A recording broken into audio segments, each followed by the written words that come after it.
Oh ya, jangan lupa ini buat yang nonton gitu ya. Buat kata logika, buat Mas Rudy Kamri dan yang lain-lain, ingat, saya tidak menyebut satupun nama di cerita-cerita raja dan pengusaha Denny Siregar.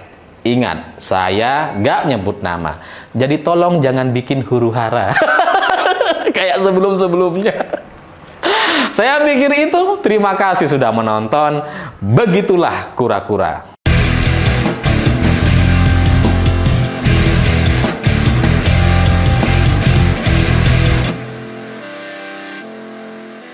Selamat malam semuanya. Hari ini ada satu cerita seru yang dicetuskan oleh Denny Siregar. Dan gara-gara cerita Denny ini kemudian membuat banyak sekali orang yang WA ke saya dan menanyakan, ini siapa yang dimaksud sama Mas Denny?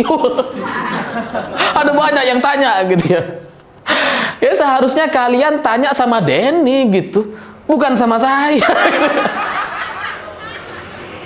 Ya karena mungkin nomor WA-nya Denny itu untuk orang terbatas karena sering dilacak dan diacak-acak.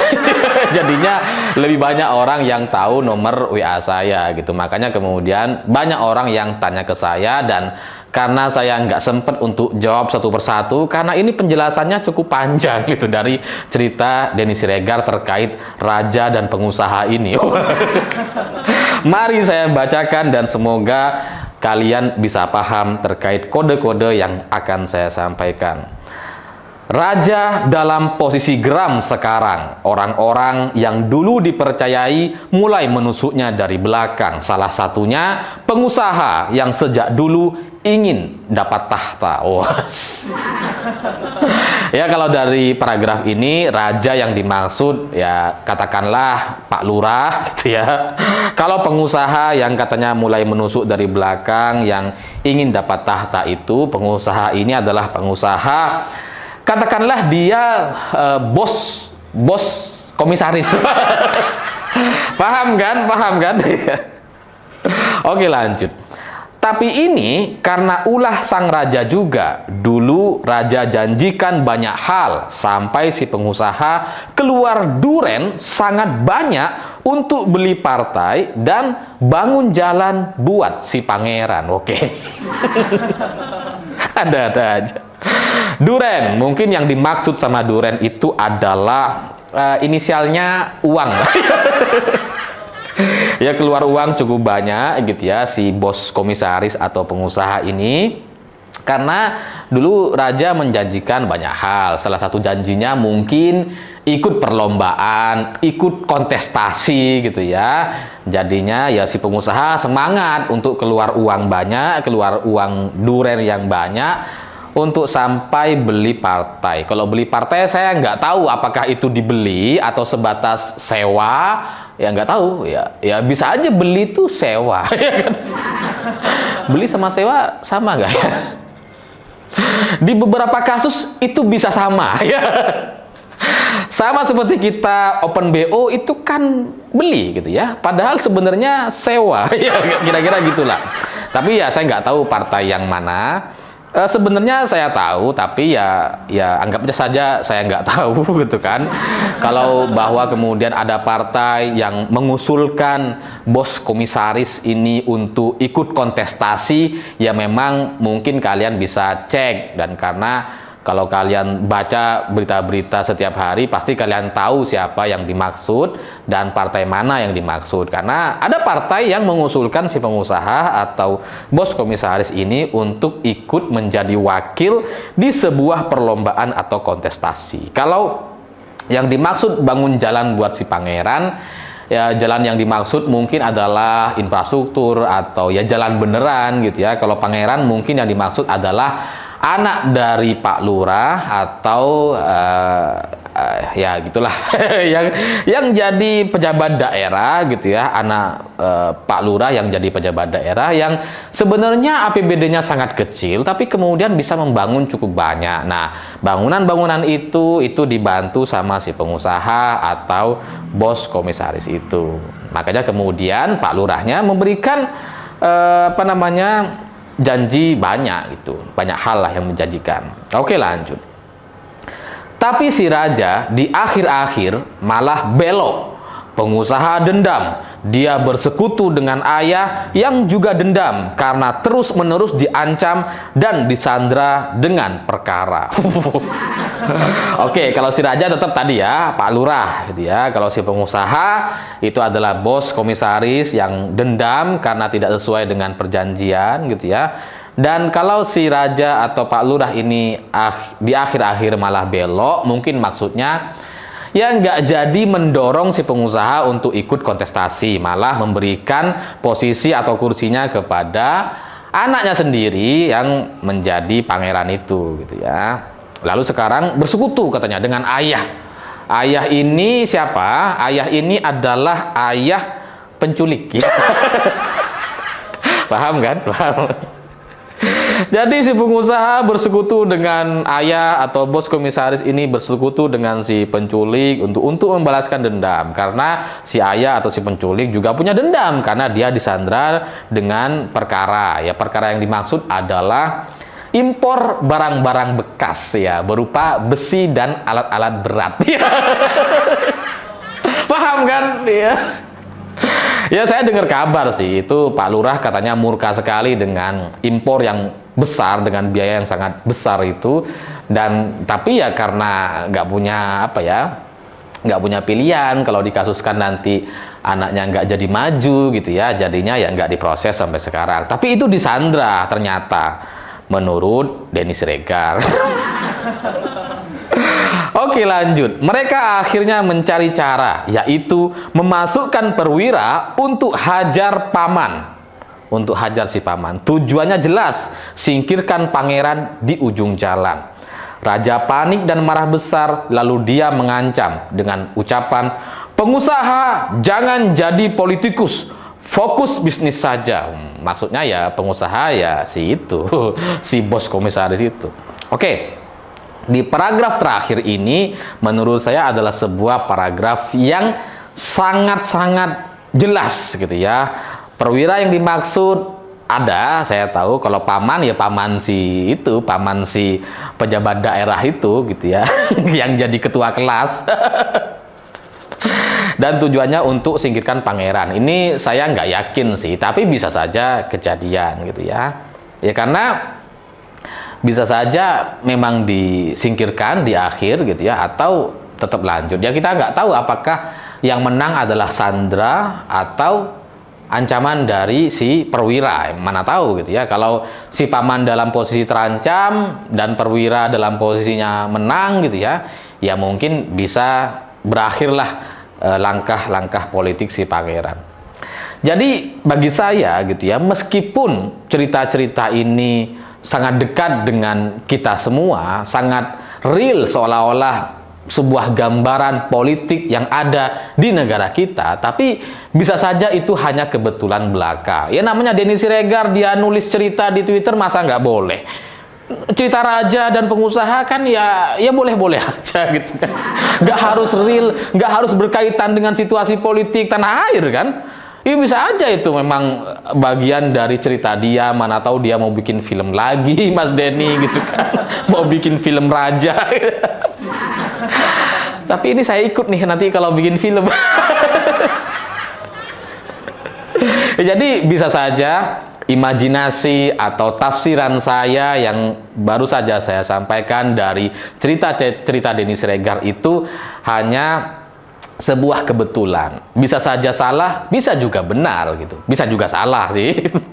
Jadi bisa saja itu semua hanya kebetulan belaka. Bahwa itu sangat mirip dengan kejadian akhir-akhir ini, ya mungkin memang kejadian, mungkin hanya kebetulan gitu ya. Tapi pada intinya saya melihat ada teman saya, si pakar jalur Mas Dumdum, itu juga posting di akun IG-nya gitu, yang kemudian ngaitkan cerita Denny dengan fotonya Erick Thohir. Ya karena kebetulan tadi pagi itu Erick Thohir itu posisi duduknya dengan presiden atau dengan Pak Jokowi itu agak unik gitu ya, karena di antara presiden dengan Erick Thohir itu ada kopi dan jajan. Padahal ada ada kursi di situ gitu. Padahal ada meja di situ. Kenapa kopinya ditaruh di kursi? Ya mungkin posisi kopi hari-hari ini lebih penting dibandingkan posisi menteri. atau ya itu kopinya Pak Erik ditaruh di situ gitu ya. Kalau kopinya Pak Jokowi kan ya dipegang ada di meja gitu ya. Mungkin itu kopinya Pak Erik, mungkin emang Pak Erik pengen naruh di kursi aja, bebas gitu. Masa bos Inter Milan, mantan bos Inter Milan nggak boleh naruh kopi di kursi sih? Kan mampu Pak Erik beli kursi. Kalau cuma kursi mampu dia gitu ya. Jadi ya sekali lagi mungkin itu hanya kebetulan belaka dan nggak ada hubungannya sama sekali. Kalau soal si Mas Dum-Dum atau pakar jalur itu memang dia suka imajinatif orangnya gitu kan. Jadi saya pikir itu nggak ada hubungannya lah. Tapi menarik bagi saya soal cerita Perwira gitu ya, karena ini ada kaitannya dengan cerita akhir-akhir ini yang kemudian ini bisa bisa terlihat jelas bahwa itu kayaknya memang sedang terjadi. Tapi ya kembali lagi, bisa saja itu hanya kebetulan belaka. Saya ingin lompat saja kepada cerita yang lain yang tidak ada hubungannya dengan cerita Denny Siregar tadi gitu ya. Nggak ada hubungannya sama sekali. Ini cerita baru nih ya. Jadi soal Majelis Kehormatan Mahkamah Konstitusi atau MKMK. Ini bagi saya menarik karena ketika ada majelis kehormatan dibentuk, itu Pak Mahfud bilang begini, ya kita itu nggak perlu terlalu optimis katanya, nggak perlu terlalu bahagia atau optimis dengan majelis kehormatan karena itu juga bisa dibeli. Wah, waktu itu saya sempat tanya tuh, biasanya kalau beli berapa? Kan ada harganya gitu kan. Cuma Pak Mahfud ketawa-ketawa aja gitu. Jadi ya waktu itu Pak Mahfud sempat bilang jangan terlalu optimis. Tapi setelah Jimli Asyidiki menjadi Majelis Kehormatan Mahkamah Konstitusi, ini kemudian Pak Mahfud berkomentar lagi. Oh, kalau Jimli saya lumayan yakin katanya. Lumayan berintegritas dan saya yakin putusannya nanti akan adil dan jujur. Ini dari sini terus terang saya bingung. Sebelumnya Pak Mahfud bilang bisa dibeli, kenapa setelah Jimli yang dijadikan Majelis Kehormatan ini malah jadi yakin gitu? Malah berharap Pak Mahfud. Padahal gitu ya, Jimli Asyidiki ini adalah bapak dari seorang sekjen DPP Gerindra. Jadi anak dari Jimli Asyidiki itu menjadi sekjen DPP Gerindra. Lah kok Pak Mahfud malah yakin gitu? Gimana caranya? Ini kan satu kelompok. Satu koalisi gitu kan. Lah kok malah yakin? Nah. Dari sini saya sempat bertanya-tanya selama beberapa hari. Saya sempat tanya kepada Pak Mahfud, cuma jawabannya kan ketawa aja beliau gitu ya. Hari ini atau kemarin saya jadi mulai mengerti karena Jimli Asyidiki itu kemudian membuat satu putusan, membuat satu pernyataan yang menyatakan bahwa Ketua Hakim MK atau Usman itu memang bersalah. Dari sini saya mulai melihat pernyataan Pak Mahfud. Oh, jangan-jangan benar tuh Pak Mahfud gitu ya. Pak Jimli ini berintegritas. Dan keputusan Majelis Kehormatan ini akan diumumkan pada hari Selasa. Jadi masih butuh waktu cukup lama gitu ya. Tapi pada intinya terkait posisi Ketua Hakim MK yang bersalah itu sudah diumumkan kemarin. Jelas bersalah. Jadi Selasa jangan sampai nggak bersalah ini. Jadi dari sini gitu ya, saya melihat ada satu tanda-tanda. Nampaknya di dalam sana itu nggak kompak dan sedang panas-panasnya. Jadi kalau kita bikin judul gitu ya, ini judulnya adalah Paman Gibran disleding sama Bapak Sekjen DPP Gerindra. Atau Ketua MK disleding sama Majelis Kehormatan ya. Ini kekuatan kekeluargaan kayaknya. Ya, saya nggak tahu apa yang sedang terjadi. Sebenarnya saya tahu sih gitu ya, bahwa memang ada posisi cawapres yang diinginkan oleh Gerindra, tapi itu kemudian tidak kejadian dan sebagainya gitu ya. Itu menjadi rahasia terbatas lah. Sudah banyak orang tahu, mungkin ratusan orang sudah tahu. Tapi dari cerita MK-MK ini bagi saya gitu ya, memang terbuka kemungkinan atau peluang bagi Prabowo untuk membatalkan Gibran sebagai cawapresnya. Ini nggak perlu ngubah undang-undang, nggak perlu sampai kemudian membatalkan putusan MK gitu, itu nggak perlu. Cukup dengan kemauan Prabowo sendiri mestinya bisa, kalau nggak salah gitu ya. Bisa nggak? Membatalkan pencalonan atau melakukan revisi posisi cawapres atau pasangannya. Bisa aja. Jadi dengan alasan bahwa Hakim MK bersalah telah memutuskan sebuah aturan yang tidak bermoral, yang kong kali kong, yang KKN dan sebagainya, maka Prabowo mengganti posisi cawapres menjadi misalkan Erik atau yang lain gitu ya, Erlangga dan sebagainya.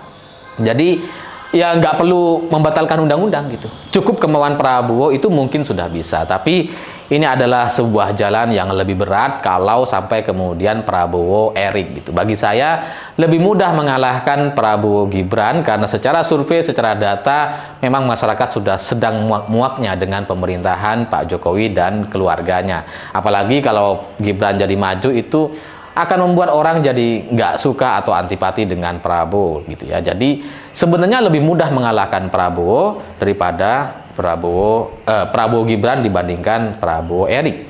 Tapi katakanlah Prabowo Erik, tetap saja yang jadi capres adalah Prabowo, dan dari dulu Prabowo itu konsisten gitu, konsisten kalah. Saya pikir itu. Terima kasih sudah menonton. Oh ya, jangan lupa ini buat yang nonton gitu ya, buat kata logika, buat Mas Rudy Kamri dan yang lain-lain, ingat, saya tidak menyebut satupun nama di cerita-cerita raja dan pengusaha Denny Siregar. Ingat, saya nggak nyebut nama. Jadi tolong jangan bikin huru-hara kayak sebelum-sebelumnya. Saya pikir itu. Terima kasih sudah menonton. Begitulah kura-kura.